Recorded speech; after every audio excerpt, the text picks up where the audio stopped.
One thing that you're not going to get on the Film Alliance are videos that are made purely for views. You're not going to get silly videos that are made just for entertainment. That doesn't do anything for you or for me. I forgot the orchestra song play up. We're going to ask the tough questions. We're going to do the hard things. Okay.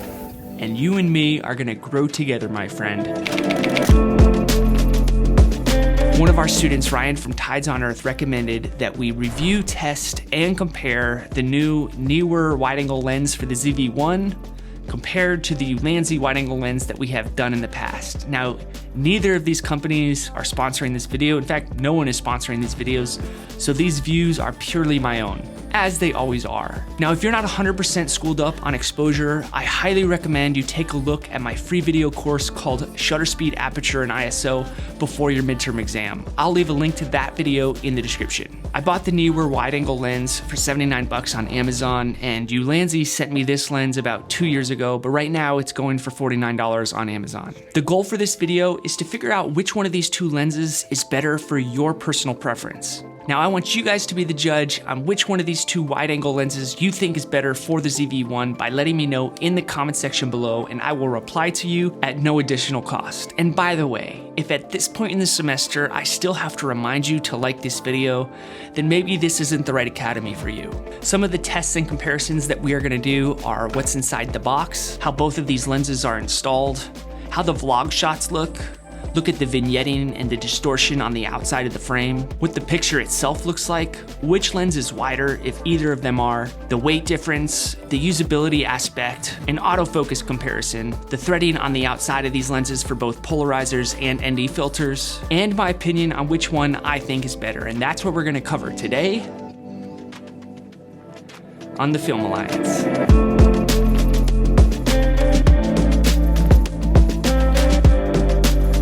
To start off, let's talk about what's inside of these boxes when they get delivered to your doorstep. The Neewer comes with a base attachment for the lens, a lens cover, a macro lens, a wide-angle lens, and the Allen key that you need for installation. The Ulanzi lens comes with 3 circle adhesives, a lens attachment ring, a macro lens, and the wide-angle lens. Now let's talk about the installation process for both lenses. The Neewer lens was definitely a lot easier and less sketchy.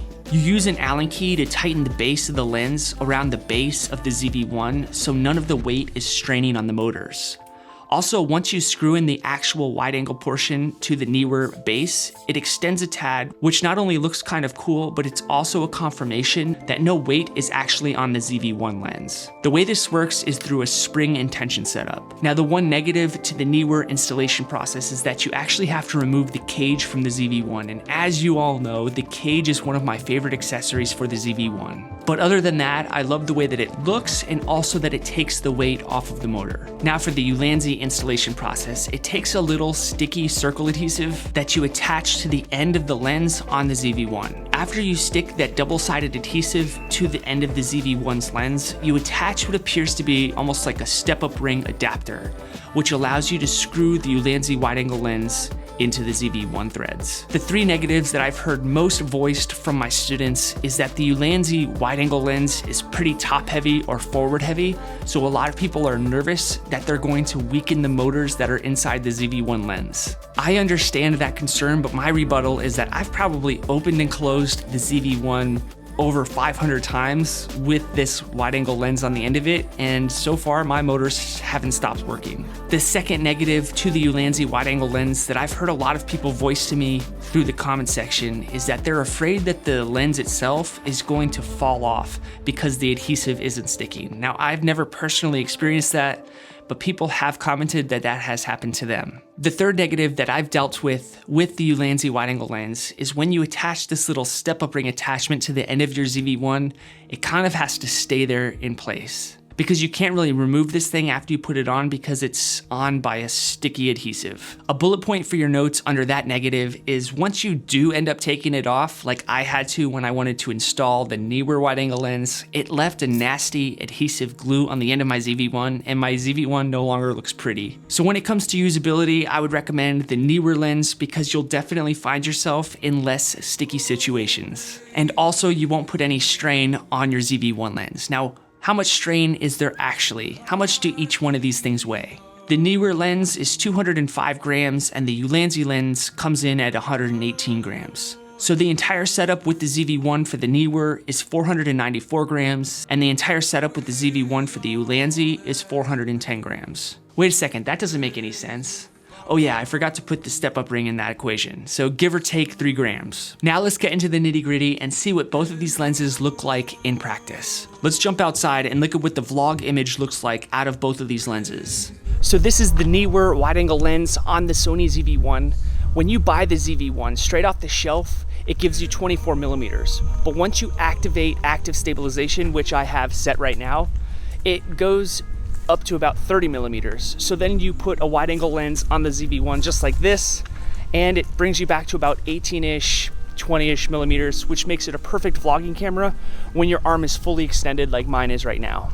Now I have the Ulanzi wide angle lens on the end of my Sony ZV-1. Now wide angle lenses don't come without disadvantages.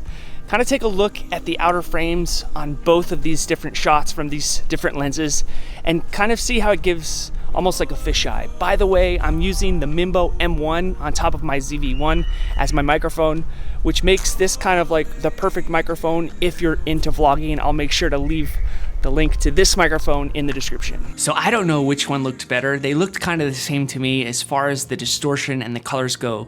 Let me know what you think in the comment section below. The next test we're gonna do is an image test. Let's go get some landscape shots, maybe of a meadow, and we'll see if there's any different colors or lighting. By the way, I'm gonna leave the ZV-1 in full auto exposure so that the camera can adjust how it sees fit, and the lenses will just have to adapt to the blowouts. And by the way, for those of you who like polarizers, ND filters, and black pro mist filters, the thread size on the outside of the Neewer is 62 millimeters, and the Ulanzi is 58 millimeters.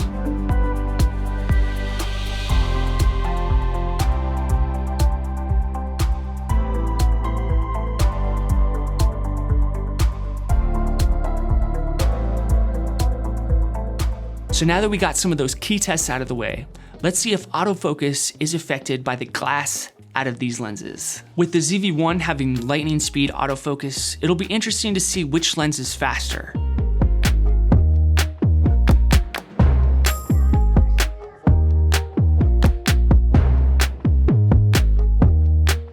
To my eye, it doesn't look like the autofocus is affected in either lens. My conclusion is that the Neewer lens is definitely made better. It's made of metal and plastic, and it's definitely less sketchy on the motors and the way that you install it. But I hate that you have to take the cage off of the ZV-1. Maybe I need to pick up one of those half cages or just take a saw out of the cage that I have in order to make this work. But for now, I think I'm gonna keep the Ulanzi wide angle lens because number one, it's a lot cheaper, and number two, I've never had any issues with my motors on the ZV-1. And by the time that my motors do run out on the ZV-1 because of this lens, hopefully the ZV-2 will be out. Putting all that into the equation, let me know in the comment section below which one you like, which one you have buyer's remorse about, or which one you plan on buying.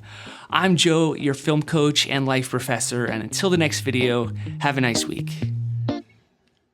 Neewer wide angle lens compared to the Ulanzi wide angle lens that we've done a video about in the past. And I forgot what I was gonna say after that.